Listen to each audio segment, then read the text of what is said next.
कि जिस तरह आपने कल सोशल मीडिया पे भी वाइड दी थी कि आज 13 तारीख है, हम सियोट कालाकोट रोड को लेकर एक प्रोटेस्ट करेंगे सोलकी के अंदर। क्या बातचीत हुई है आपकी और क्या आप। देखिए, सबसे पहले तो आप सभी पत्रकार बंधुओं का आज यहाँ सोलकी में स्वागत है और आपका धन्यवाद भी है कि आप यहाँ हमारे लोगों की बात सुनने आए हैं। जैसा आपने कहा कि हमने कल भी आपके सामने प्रशासन के साथ हमारी बैठक चल रही थी। पिछली 7 तारीख को हमने सियोट कालाकोट को लेकर एक ज्ञापन दिया था कि भाई पिछले 2 वर्षों से ये कार्य रोड का शुरू है और क्या वजह है कि तुरंत काम बंद हो गया चलते चलते, किसके पार्ट पे कमी थी।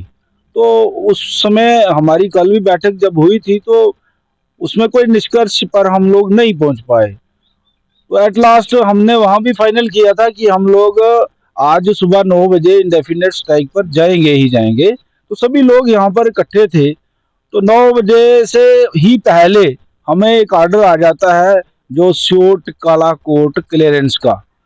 तो हमें माननीय विधायक जी ने, जो हमारे यहाँ के ऑनरेबल एमएलए ठाकुर रणदीप सिंह साहब हैं, पहला फोन उनका आया कि भाई आपको बहुत बहुत बधाई है, आपकी लड़ाई आप रोड पर लड़ रहे थे और मैं असेंबली में लड़ रहा था और हम उसमें कामयाब हुए और आपको मुबारक है, एनओसी मिल गई है। तो थोड़ा सा कंसेप्ट क्लियर होने में हमें टाइम लगा, फिर हमारे पास कापियां पहुंची, फिर एडीसी साहब का भी फोन आ गया। तो हम साइड पर बैठे हुए थे।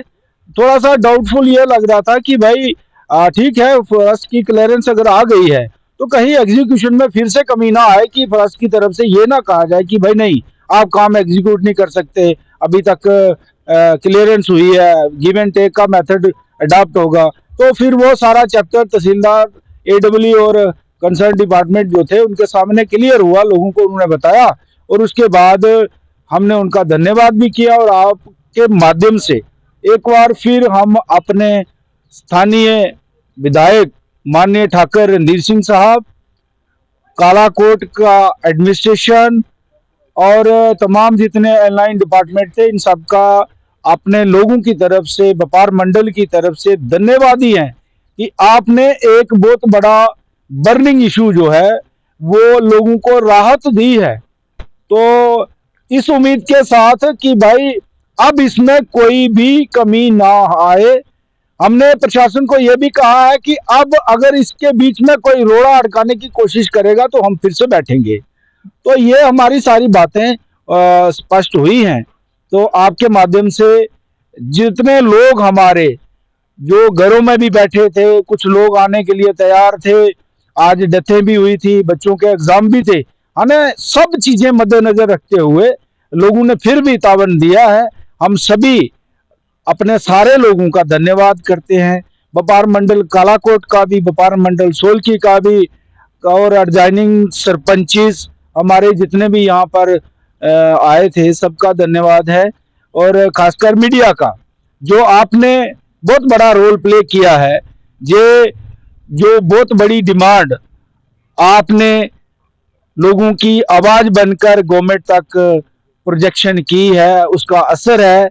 ये मीडिया को ही मैं सबसे पहले कहूंगा कि सबसे पहली बधाई जो है वो मीडिया को है मेरी तरफ से। सर, आपसे एक सवाल है कि अब इसका श्रेय लेने के लिए सोशल मीडिया पे हम देख रहे हैं कि अलग अलग पार्टियां पोस्ट डाल रही हैं, तो उसके बारे में आपका क्या कहना है? देखिए, मैंने आपको पहले कहा था, जिस दिन हमने ये अल्टीमेटम दिया उस दिन भी बोला था मैंने कि राजनीति एक पार्ट है, वो कोई भी कर सकता है, उसको अपनी राजनीति मुबारक है, लेकिन ये कॉमन काज है, इस कॉमन काज के लिए सबको आके आना चाहिए।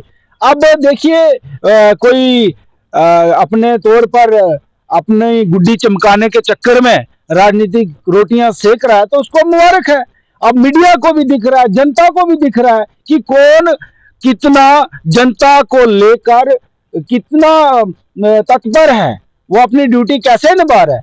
ऐसे फेसबुक पर पेस्ट चढ़ाने से, जहां वायरल करने से क्रेडिट नहीं लिया जाता, क्रेडिट लोग देते हैं, आशीर्वाद लोग देते हैं। फेसबुक पर छाने से कुछ नहीं होता भैया, बाकी करते रहे, हमें उससे कोई इतराज नहीं है। हम लोगों के सेवक हैं, हम सेवक बनकर काम करेंगे, चाहे वो हमारे विधायक जी हैं, चाहे हमारे बूथ स्तर तक की टोलियां हैं। हमें गुरु मंत्र ही मिला है, सेवा भाव से हमने काम करना है, ना हमें मीडिया में जाना है, ना हमें तालियां बटोरनी है। हमें आशीर्वाद चाहिए जनता का, जनता जिसके साथ है नेता वही होता है। धन्यवाद।